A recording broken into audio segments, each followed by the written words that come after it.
And a good morning to you. Welcome to the show. The Back Nine Boys Golf Show is brought to you by Mizuno Golf. Nothing feels like Mizuno. By CPalms. Enjoy the benefits of being a member at cpalms.com. By RSM, proud sponsor of the RSM Classic, giving back to our community. By Club Card, the ultimate utility and personal vehicle. And by Bridgestone Golf, get fitted for the new Tour B ball. On the show today, we're going to talk with Jackie Sermon of Sky Golf, Sky Caddy, as she gives us more info on their new products, including the new SX 550 rangefinder that provides views like no other.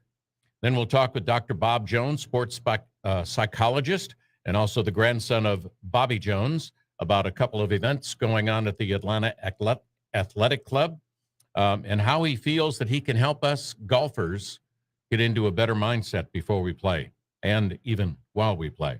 And then we'll talk with Matt McCreary, Director of Golf Sales at Big Cedar Lodge in Branson, Missouri. Our first guest this morning, Jackie Sermon of Sky Caddy. Jackie and I talked about Sky Golf's line of new rangefinders. We're in our Masters promo period at the moment, and we've got our $50 off promotion happening, which is on our wonderful handheld GPS, the SX550. That's got a beautiful big 5-inch screen, 5.5-inch screen, in fact. The SX400, which is a 4-inch screen. Both of those have a touch and feel very much like a smartphone. So the screen is completely interactive. You can move around the whole view images so that you can zoom in and get lots of data points on the fairways. Wonderful, wonderful products. Those products are both used quite heavily at the moment, and actually this week on the European Seniors Tour. We have a lot of guys using our products because we can input the pin positions. So pre-tournament, they're getting a pin sheet for the tournament, as you would be aware of for any tournament. Sure. And they're able to enter those settings in so that with our patented technology of Intelligreen, they are getting the front pin and back of green from whichever angle they're coming into the green.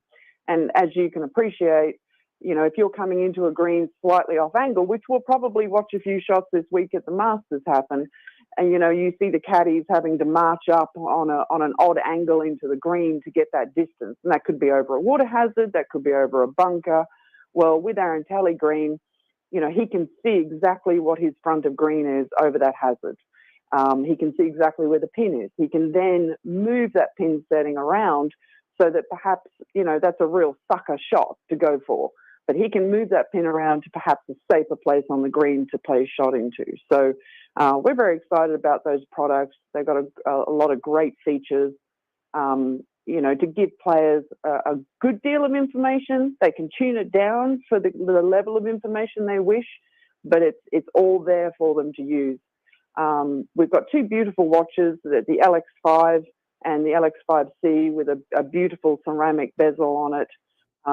They're both on promotion at the moment as well. Real quality watches with wonderful information in them, sort of a smaller version of the information on the SX400 and 500, obviously to fit onto a watch face, but it's the largest watch face in the golf market at the moment. However, it doesn't look cumbersome. It's a very lightweight watch. You can hardly feel that you're wearing it, but gives you a beautiful representation of the golf holes and all the information you need to play a great round of golf. Well, what is the difference between the LX5 and the LX5C as far as the watches are concerned? Literally the ceramic bezel, just to make it really does look quite sexy with the ceramic bezel. So it's just a little upgrade in cosmetics. That's really the only difference in those two models. And how thrilled are you for Sky Golf and the products with Sky Caddy that you have that are just, it seems that you're always a step ahead of the others in the same competitive field? Well, it's the thing we do.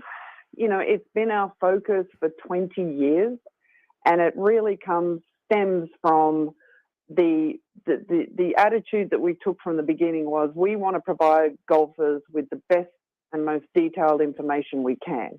And that's why we we started 20 years ago walking every golf course to measure it. Now, as you can imagine, over 20 years, that's a lot of investment, and that's a lot of time, and that was a lot of people out there mapping golf courses. Our job now is that, as you're aware, there's not many new golf courses being built every year, a good handful perhaps. But the most important thing is keeping that data of those golf courses up to date. And when you do that, then you can create great products that sit on top of it. And we have a CEO who's very visionary with some of the features that we've added over the years. One of the features is IntelliPath, and that gives you, when you zoom in, will give you a line off the tee, and it will give you a line all the way perhaps through a dog leg, so that you can see, if I'm going to take this dog leg on, and if I overshoot my mark, or if I'm a little offline, where is that going to take me? And what's that measurement for me to run out into that bunker or run out a fairway? And they're the kind of, fabulous features that the pros that we have now using our products really, really enjoy. Well, one of the things you said is there aren't many golf courses being built from scratch, but there are a lot of golf courses being redone, reshaped, updated, so to speak. So when that happens, you have to go back in and go through all your technology measurements again. Yeah, and when a golf course is making changes, and many people can relate to this. So their golf course may decide to remove bunkers. They seldom add more and more bunkers because they're very costly to do. Right. But they might remove bunkers. They may change a hazard line. They may extend it. They may at some time in the facility's lifetime, they're going to want to redo some greens. They might reshape some greens. They may even change out a hole and redirect the flow of 1 through 18. We see that happen quite a lot. Right. Now, what we do is, our customers we keep in contact with. We have a place on our website for our customers or anybody to tell us about a course update. But proactively, what we try to do is, with our relationships, is contact golf courses, ahead of time into the season, so that we can say to them, hey, are you looking to make any changes to your course? Because what we want to try and do is schedule that, so that we can make a plan and make a schedule for our guys to revisit and make those adjustments. Right. So sometimes at a golf course, if they're removing bunkers and they say to us, well, it's the first bunker on hole 2 on the left, that's not difficult for us to remove a bunker. But if they're adding, a hazard or adding in bunkers or reshaping bunkers around the green, that's important for us to do. So we make a concise list, we talk with them, we get in there, we do the job, and we update thousands of golf courses a year. That's our ground mapping team, as well as our internal team who process all of that data, package it up to send it back to our website for our customers to update the course on their device. Yeah, and one of the things that I was reading, some of the research that I got, was the Intelligreen Technology, and this is going to be important to a lot of people that are listening. It will include avoiding 3-putts. Now, is that a promise? Because if it is, I guarantee you're going to sell out of this product. Well, we can give you yardage and we can give you information, but actually promising to give you any golf talent is a little stretch. But using the Intelligreen, as I was saying before, if the pin is tucked in behind a hazard, you're coming in from a difficult direction, a difficult angle, then you can use the Intelligreen to move the crosshair around on the green and pick yourself a safer place. Right. And we're going to see that all this week at the Masters. And it's probably the most frustrating thing to us is that, everybody has their choice of rangefinders, and a lot of people want the information directly to the pin. Right. They think that the flag is the target. Now, if we watch the caddies and the players this week at the Masters, you will see it time and time and time again where they are saying to them, okay, you want to be, 6 foot left of the pin short. You want to be 6 foot past the pin long. They're picking a zone. They're picking a place Right. for the green to be, Right. not the pin. Because the Masters is a perfect example of some greens that will absolutely destroy you, trying to go for the pin, and it's spinning back, or popping past it, off the green. So if golfers really watch what they're talking about when they're hitting into a green, it's a zone, it's an area. Right. Where can I hit to so that I'm not three putting? Right. Give myself the best chance of two putting. Yeah, I wish I had that game on every shot. Every now and then it works, but not always. Jackie, thank you for being with us. Give us the website before we leave. skygolf.com. Easy enough. Jackie, thank you for being with us on the Back Nine Boys Golf Show. Pleasure, Rich. Thanks so much. That is Jackie Sermon of Sky Golf, and talking about their new rangefinders. Go to skygolf.com to find out more. Our next guest is Dr. Bob Jones, sports psychologist and grandson of the great Bobby Jones. We're going to talk to him in just a minute. CJ's Pizza on Mallory Street across from Parker's on St. Simon's Island is the island's oldest Italian eatery. Maybe that's because those who've experienced CJ's one-of-a-kind taste, nothing else will do. Thin crust, signature deep dish crust made daily by hand, famous hoagies, meatballs, homemade salad dressings. It's all there. All you got to do is go up and check on their menu at cjsitalianrestaurant.com. Stop by for the best deep dish in the South. Come in, sit down, or call in your order. They'll bring it right out to you. They've got birthday parties you can do for your kids. Everything's made from scratch. Graham and Ada do a wonderful, wonderful business. They're just great people to work with. And they also have a Southern Soul barbecue pizza that is incredible. Check out the menu at cjsitalianrestaurant.com.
Hey, this is James Loggins. I'm the caddy master here at Sea Island, and you're listening to Rich Styles and the Back Nine Boys Golf Show.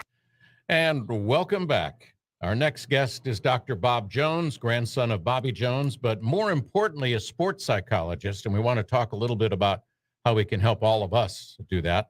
And I know you're driving, but how are you doing this morning, Dr. Bob? Oh, I'm doing great, Rich. It's really fantastic to be with you again. It's been too long, so we're going to have to try to schedule some more. But let's talk a little bit about what we were discussing earlier about the exciting stuff going on at the Atlanta Athletic Club. Oh, we are so thrilled, Rich. We are so thrilled. The United States Golf Association announced this week that the Atlanta Athletic Club is holding the trifecta of amateur golf. In 2025, we will hold the United States Girls Junior, and then in 2030, we will hold the United States Amateur, which will celebrate the final jewel in the crown of the Grand Slam.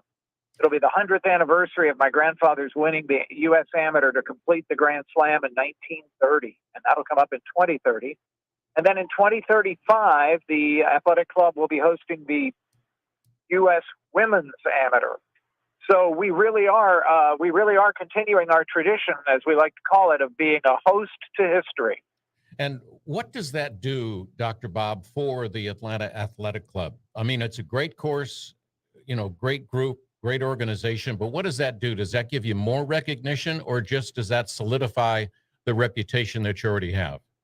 Well, it's funny. I think the way we look at it is a little bit different, Rich. I don't think we look at it so much as what it does for us, as more in terms of what does it allow us to do for the game. The Athletic Club has always been committed to major championship golf, not so much to raise our own prestige, but to show our real desire to give back to the game. Because as we all know, the game is bigger than any one of us, either individually or as a club or even as an organization. And so things like this are just an opportunity for us to continue our mission.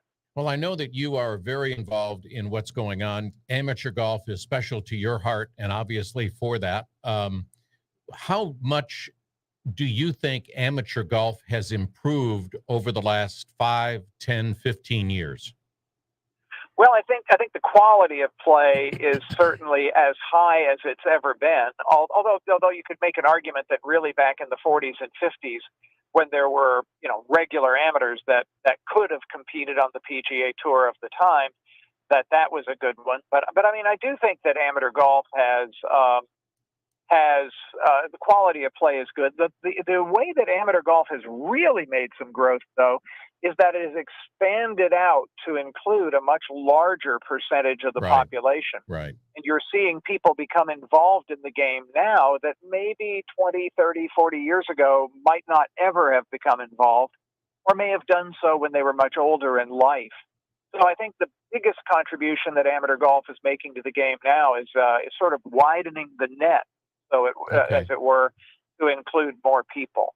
All right. We had a discussion. I was on a media trip last week in Branson, Missouri. And one of the questions at the table was, who do you think is the greatest golfer of all time?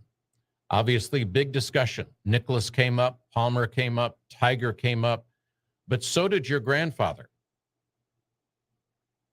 Well, I've always followed my grandfather's lead on that one, and basically avoided answering the question.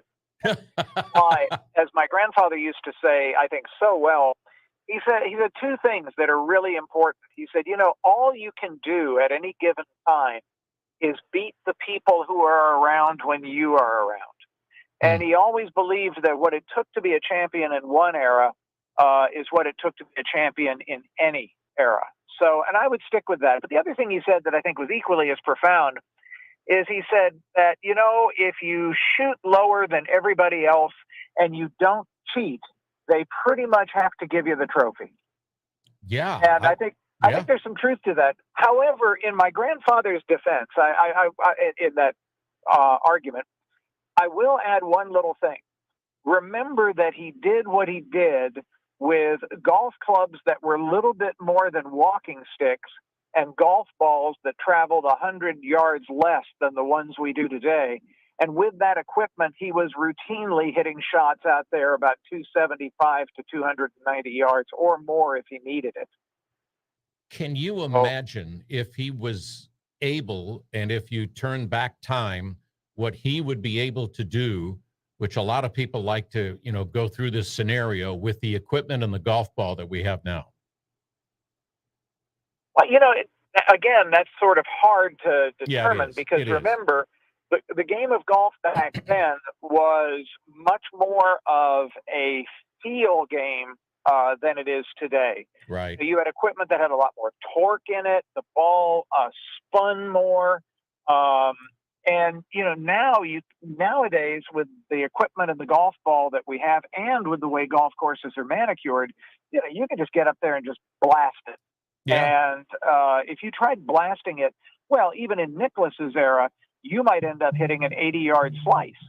Yeah, exactly. So, exactly. Well, it's a little different. Yeah. A little different. Yeah. It was amazing what he did when he did it, and it's amazing what a lot of guys are doing now based on what they have. But here's the other question. One of the guys was very adamant about saying that he thinks Bobby Jones, based on everything at that time and everything that's going on now, was the greatest golfer of all time because of what he accomplished. Well, I'll tell you what, there is a rather decent golfer named Gary Player that would agree with him. Really? And okay. Yes, Gary Player. And in fact, Gary even changed my mind about something. I had a conversation with him years ago, shortly after Tiger completed what they call the Tiger Slam. And I said to Gary, that's a pretty remarkable accomplishment. And he said to me, oh, it's a fine accomplishment. And I can't even imitate his accent. It's a fine accomplishment. He said, but he said, your grandfather's was much better. And I said, well, they all had 4 in a row. He said, well, no, wait a minute. And Gary said, if you batted 400 from the All-Star break to the end of the season one year, and then came out the next season and batted 400 from opening day to the All-Star break, would you say that you'd batted 400 for a season? And I said, well, of course not. He said, same thing here. Wow. Same thing here. Wow. He said, it has to be in a calendar year within one season, or it isn't the same. And, and it's funny. I mean, it totally changed my perspective on that. Yeah, it really does. Interesting way to look at it. But Gary has always looked at things very interestingly. Oh, yes, he has. All right.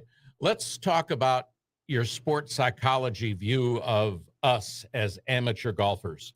I know one of the things that you told me a long time ago when you and I first met was, what do you think golfers come into you for? And you said something about not exceeding expectations or unrealistic expectations is what you said. Right. Is that That's still correct. the case? Yeah, that's actually quite accurate. And by that, let me just do a quick 10-second rehash on what I meant by that. That is, for example, a golfer will always tend to say, like you ask a golfer, how far do you hit your average drive? And the golfer will always make his average drive somewhere at about the 80th percentile of what he can actually do, right? Okay. And they'll do that all the way down throughout the bag. And so they have very unrealistic expectations for how they can hit the ball, how they can actually, which then affects how they plan their shots. So that's, yes, I did say that. But if I may take that one step farther, the reason unrealistic expectations are, I think, bad is because they contribute to perhaps the worst enemy that the average golfer has to face, and that is tension. Tension is the absolute angel of death for the golf swing. Yeah. Because all it takes is just a little bit of tension to build into the body, and your shoulder turn is off, your rhythm is off, everything that you do with the golf club is now totally off balance. And I can give a quick solution to that. Okay. One is that if people want to reduce tension very, very quickly, then one of the things that I think they really need to do is they need to learn how to properly control their breathing. Hmm. But the other thing that they need to do is pay very close attention to the smile muscles around their mouth, because tension enters the body through those teeny tiny little muscles around the mouth. And as they tense up, then that tension spreads down through the neck and down through the shoulders. And then the next thing you know, it's all through the body. So while you're going through this horrible round and you're tense, we need to smile more. Is that what you're saying? Absolutely. Wow. Absolutely. Okay. I want to see a person who does that a lot. A person who does that a lot is go look on the LPGA Tour, which, by the way, is where a lot of people could learn more about playing the game anyway. I totally agree with you on that. Yeah, I go to the LPGA Tour and watch Arya Jutanugarn. Yeah. Oh, yeah. And yeah. You'll see before she hits any shot, she has just a nice smile. Yeah. And when you do make that smile, it does a lot of nifty little things, not just in terms of relaxation, but it also introduces a lot of nice stuff in your brain chemistry that helps you kind of calm down. Yeah, I play with a lot of guys who I think are smiling, but I think also it may be a situation where they're having gas issues. But anyway, which happens a lot on the golf course. Anyway, all right. So another question. So when you said the one thing was tension, I thought you were going to say realism, as far as what's causing these golfers to play horrible, is that they can't accept realism. Oh, well, I think that goes back to expectation, but Exactly. yes, absolutely. Yeah. Okay.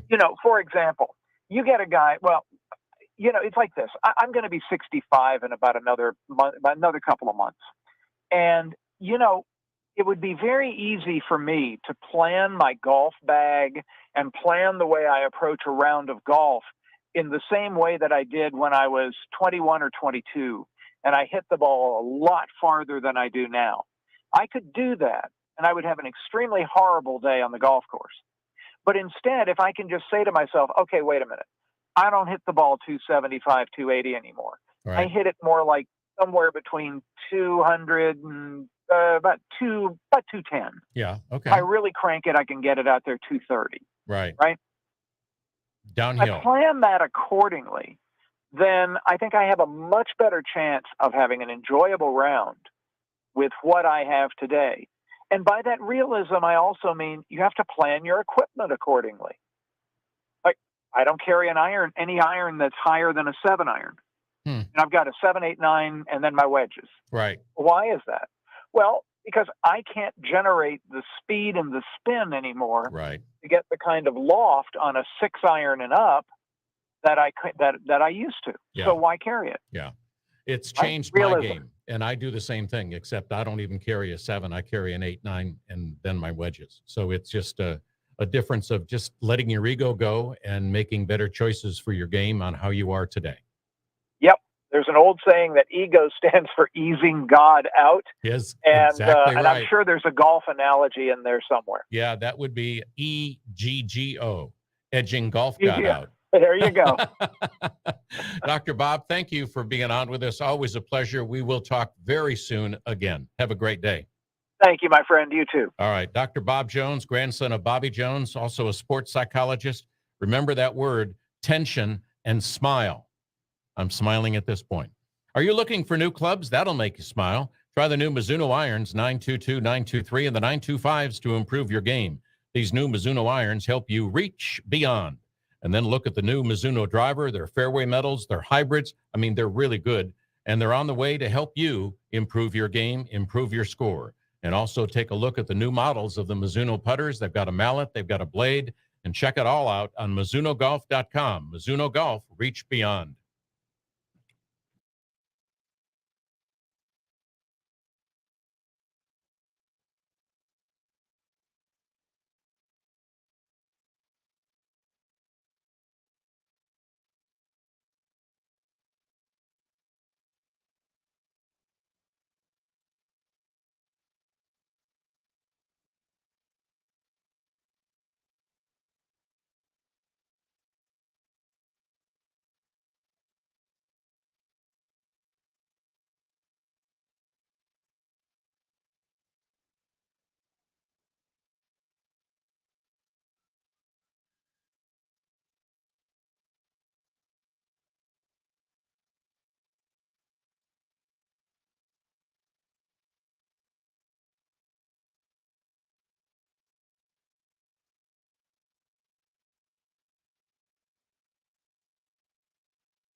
Hi, this is Jim Nugent, publisher of Global Golf Post, and you are listening to the Back Nine Boys Golf Show.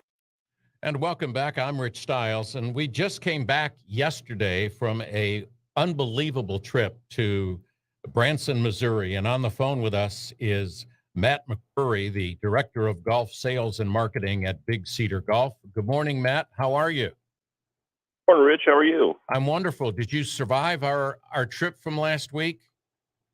Oh, yeah. It was a lot of fun. Glad you guys came down, and we had a good time.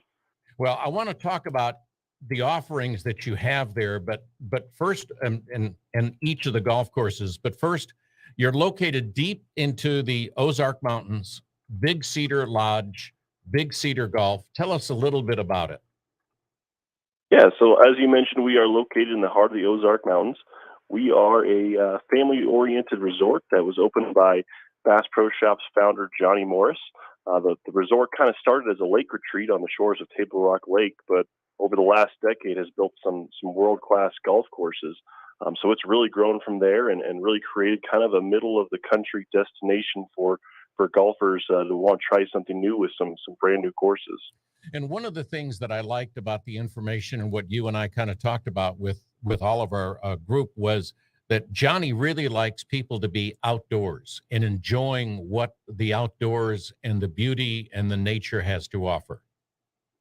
Yeah, exactly. He had obviously started Bass Pro Shops with the mind of just getting people to enjoy nature, and he himself is a pretty noted conservationist, and really I think his life goal is just seeing people get outside and enjoy nature, and golf is another avenue for that. So obviously we've got the lake and we've got hiking trails and nature preserves, and golfing is just another way for friends and family to get out and enjoy the outdoors. All right, well, let's talk about the golf courses. The first one that we played last week was Paynes Valley, the first public course done by Tiger Woods. Correct. That's our newest course. It opened in fall of 2000 with the famous Paynes Valley Cup that people might have seen on TV. It is actually a unique 19-hole design. It's a standard 18-hole layout plus a bonus 19th hole. And that 19th hole is not like any other hole you've probably seen. It's an island par 3 set against a 300-foot limestone cliff with waterfalls, water features. It's pretty amazing over the top. And the course itself is really player friendly. It's wide off the tee, so pretty wide fairways. Feel safe hitting driver on almost every par 4 and 5, and some gettable par 4s at that. But the greens are where the course kind of gets interesting. Lots of undulation, lots of breaks. So people that are trying to play well and score are going to have their short game dialed in to make sure they make a putt. But other than that, it's a great layout just for anyone to play as wide open as it is. Yeah, one of the things that you and I talked about during the trip was that Tiger did make, of course, this was also during, a time when he was kind of injured and stuff, but he made a lot of visits to the property. Yeah, he would fly in, and then he was pretty stout on how the course played. He had a very visual approach to it. He would fly in, and they do a couple course walks, and he would be on the tee box and be able to kind of say, you know what, we need to move this bunker to the other side with this sort of wind if this is the prevailing wind. And they were able to play with the course that way. So he was pretty involved, boots on the ground several times. And one of the things that, you get at Paynes Valley, people say, well, you played Paynes Valley. They probably skip over what you scored and they ask, how'd you do on the 19th hole? Yeah, it's usually where everyone kind of is the biggest talking point is the 19th hole. It's where all the bets are settled for sure. Usually that's where guys decide who's paying for dinner or who's buying drinks at the bars on the 19th hole. And we also have a little bonus gift for anyone that hits holes in one there. So they're getting a $1,000 gift card to Bass Pro Shops, so, plus some more goodies to take away. So it adds some pressure to the hole. How many hole-in-ones have there been? We're just about at a dozen. We've got a camera down there that watches, so we can record the players when they hit the hole-in-one, and it's a good time. And it's a pretty unique golf cart ride just to get there and then to get from there back to the clubhouse. Yeah, so when you're playing the hole, you're at, like I said, the base of that 300-foot cliff, and the clubhouse is directly on top of it. So to get back up, you are snaking back and forth across this cliffside, going in caves, around water features. It's about a good 10 to 15-minute drive back to the top, and it gives you spectacular views of the course as you're on the way up. So it's quite a capstone to the round. Yeah, a lot of views that were spectacular when we were there. Let's talk a little bit about Ozark National. Yeah, Ozarks National is our second newest course. It was built by Bill Core and Ben Crenshaw, opened in 2019. It is a great complement to Paynes Valley because it's so different. Where Paynes Valley is wide off the tee, Ozarks National is going to challenge you a little more with some choke points. And you don't necessarily have to hit driver. There's a lot of open landing space in the fairways, but the further you hit the ball, it kind of challenges you to hit a target line and then keep the ball in play. The course is also very walkable. It plays along these ridge tops, so you're at one of the highest points in the Ozarks Mountains, playing across this ridge, basically out on fingers of a ridge and back. So you have these 20-mile views in all directions. It's a really spectacular course to walk and play, and we've hosted the Champions Tour event there as well. And the 400-foot wooden beam bridge that's there, an incredible structure. Yeah, there is one get over. So you usually play on these fingers, these ridges out and back. There's one spot where they had to get you across this large canyon with a creek underneath it, and there's actually this 300-foot bridge built by an Amish family in the area, and it's a pretty unique feature to the course. I saw a lot of unique features, especially where I was hitting the ball, but that's a whole other story. All right, let's talk about Buffalo Ridge. Yeah, Buffalo Ridge is a Tom Fazio design, kind of a good meld of our two newer courses. As you know, Tom Fazio likes to do really, really beautiful courses, flashy bunkering, and really cool green complexes. And when he built this course with Johnny, they kind of took into account a lot of nature into the holes, into the surroundings. So there's several streams and ponds and creeks and waterfalls that run all along the course.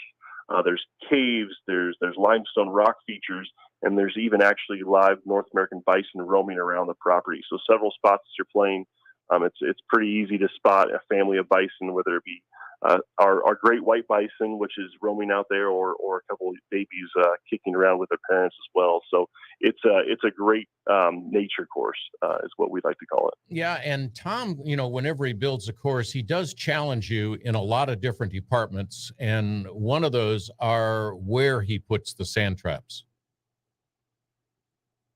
Yeah, there's a lot of fairway bunkers that can catch your ball and put you in a tough spot. And same with the green sides. There's a lot of spots where you want to play it to the left side of this green and not even worry about taking on those green side bunkers, just to give yourself an easier par rather than taking it on and trying to get that birdie. Yeah, always try and get it over. I always try and go short, so that works better for me anyway. All right, but you talked about the free range buffalo, but what I was super impressed with, not only that we got real close to him, but also there's a white buffalo there that you don't see very often. Yeah, there is. We actually have two on property. So they are from Yellowstone. One is over at Dogwood Canyon, which is our 10,000 acre nature preserve. Huge herds of buffalo roaming there. And the other they actually brought down to Buffalo Ridge for us. So we've got a white buffalo in the herd on the hillsides roaming around Buffalo Ridge as well. All right. Tell our viewers about the comfort stations that are very strategically placed along the golf courses. Yeah, so all of our 18-hole golf courses have complimentary comfort stations. So when you walk inside, all your hot dogs, snacks, everything's grab and go and free to our golfers.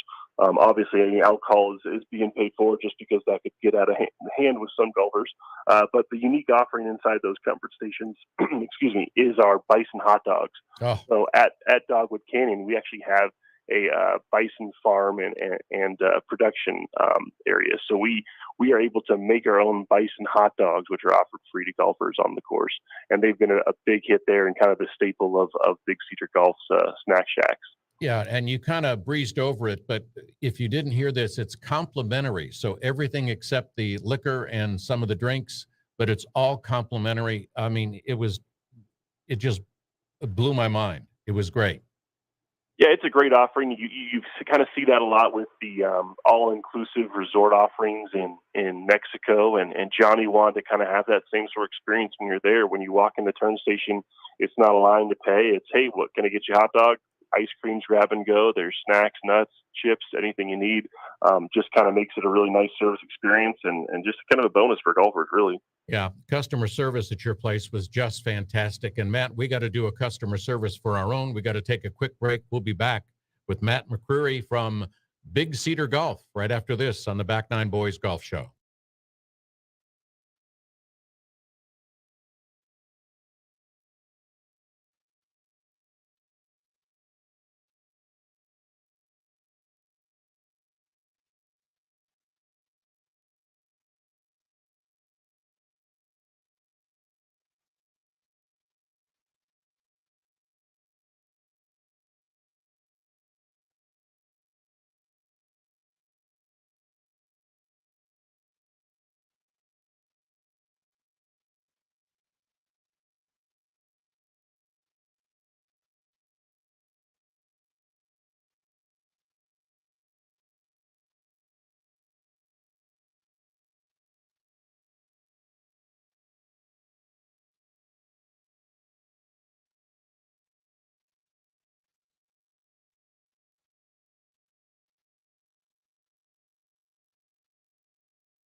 Hey, everybody, this is John Bell from Widespread Panic, and you are rocking with the Back Nine Boys Golf Show.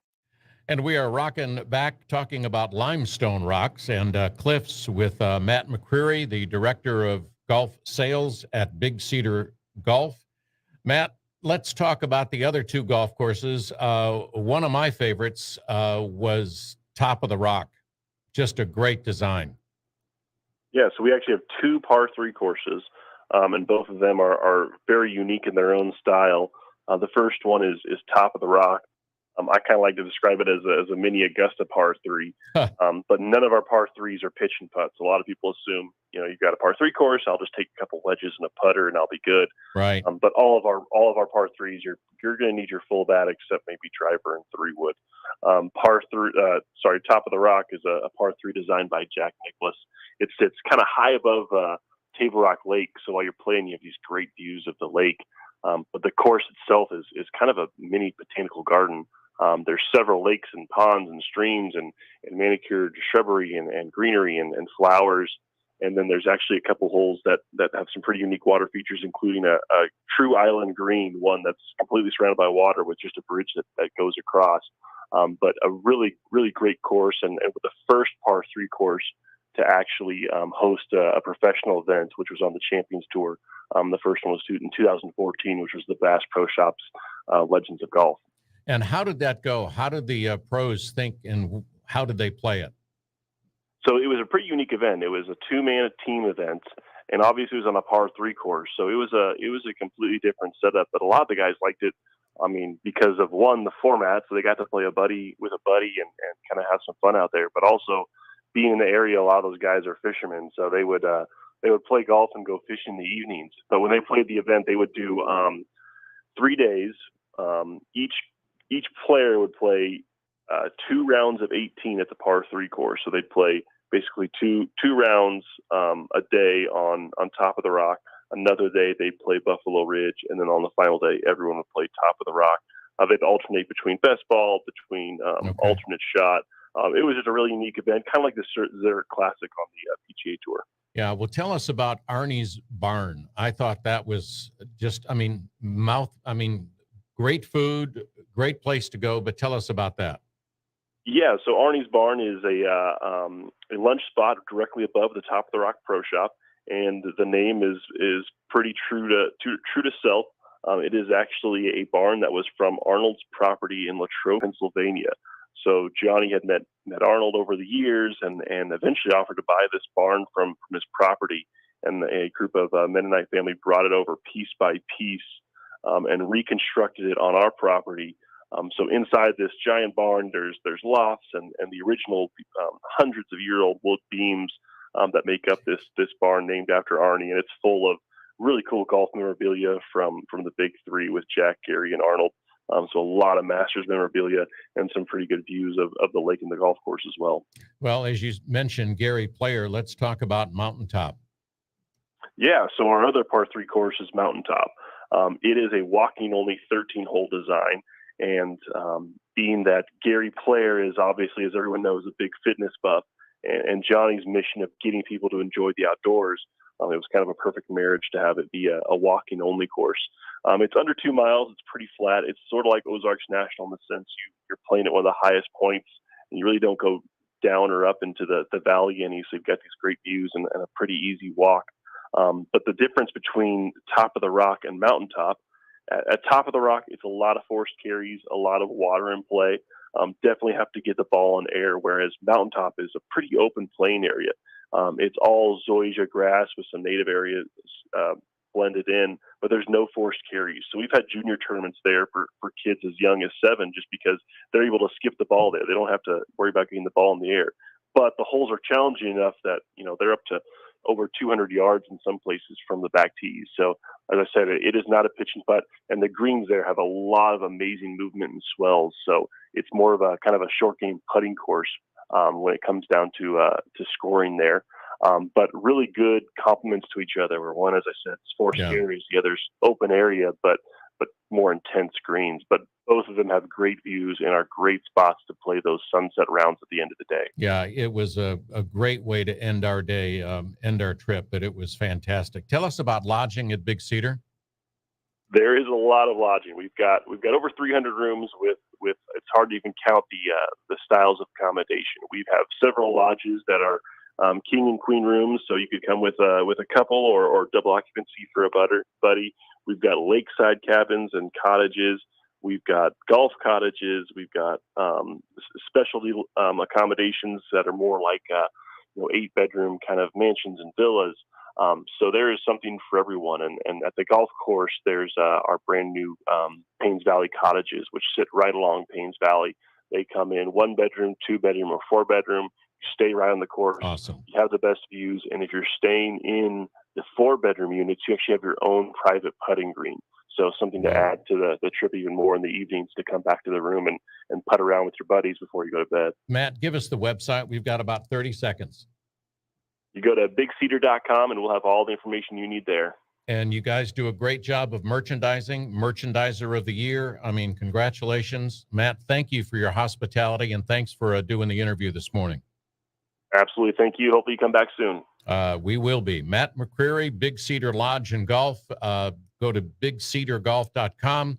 Check it out. And it's just an incredible place. It was the first time I'd been there, and it's definitely something that would be on my bucket list. And it'll be on my list again of places that I'd like to go back to. So thank you very much for being with us. This is the Back Nine Boys Golf Show, heard every Saturday and Sunday right here on ESPNCoastal.com. Check us out. You've been listening to the Back Nine Boys Golf Show with Rich Stiles. Go to back9boys.com for all things golf whenever you want it. We'll be back next week with an all-new Back Nine Boys at back9boys.com.